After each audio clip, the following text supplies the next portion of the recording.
Donc le but c'est de vous présenter principalement ceux-là, le poivre de Penja, le miel d'Oku et le café Ziama Masanta. Ces deux premiers étant du Cameroun, ce troisième étant de Guinée, qui vont être enregistrés par l'OAPI dans le cadre du projet dont l'AFD est financeur.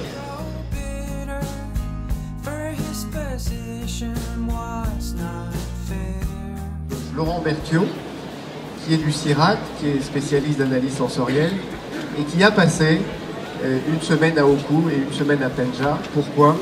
Pour former un groupe, dans chaque cas, un panel d'analyse sensorielle et d'agrément, c'est-à-dire des gens locaux, des producteurs eux-mêmes, qui sauront dire si ce miel est vraiment du miel d'Oku ou n'est pas vraiment du miel d'Oku. Et ensuite Dominique Laporte, qui est sommelier et qui va nous apporter les capacités, la finesse de dégustation, le vocabulaire.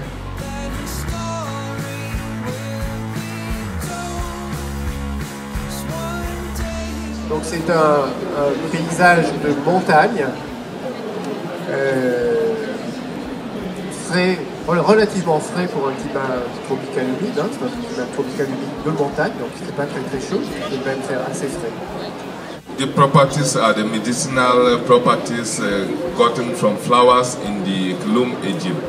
It is a rich mountain with biodiversity and highly medicinal plants invested in the forest. En fait, il est apprécié en particulier pour ses vertus médicinales.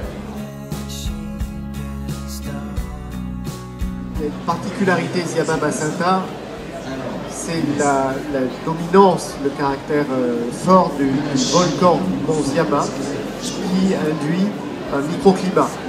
L'intensité de l'arôme, c'est ce qui m'a bouleversé. La première fois quand j'ai eu à transporter des échantillons de ce café-là de la zone de production à la capitale, la voiture était embaumée.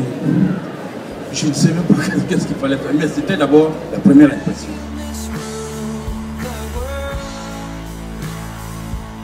Vous êtes de quelle région? Du Cameroun. Oui, mais le Cameroun c'est grand. Penja. Penja au Cameroun. Penja c'est au sud, pas au littoral. C'est-à-dire du côté Du côté de Kosamba, Douala, Kosamba, c'est voilà, le nord de Douala. voilà. Je vois aussi.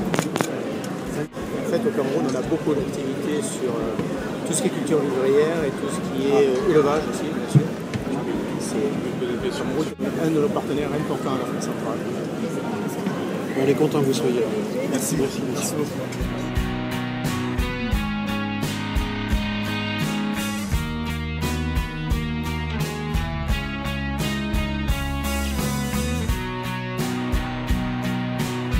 Ce qui intéresse les acheteurs, c'est que ce café-là, il n'aura pas tous les défauts du café guinéen parce qu'il a été bien travaillé.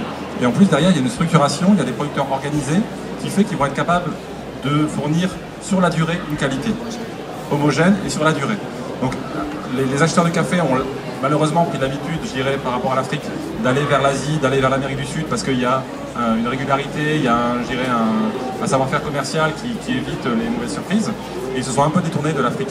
Donc là, un travail qui a été fait, ça veut dire, regardez là, en Guinée, il y a des producteurs qui travaillent, ils ont un bon café, ils peuvent vous fournir ça sur la durée, achetez-le, déjà au prix du marché, ça veut dire sans cette décote.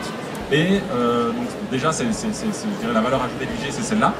Et ensuite, il y a un travail de certification équitable, bio, etc., qui va pouvoir s'appuyer sur la certification IG. Parce que le fait d'organiser tout le monde, d'avoir un suivi documentaire, etc., c'est un gros investissement qui peut être facilement réutilisé pour d'autres certifications.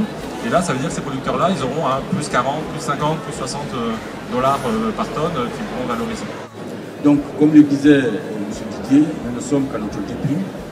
Et au fur et à mesure, parce que l'organisation, ces producteurs sont essentiellement des paysans, donc il y a encore des efforts à fournir. Et heureusement, c'est des gens qui ont compris et qui sont décidés à aller effectivement vers la démarche de qualité.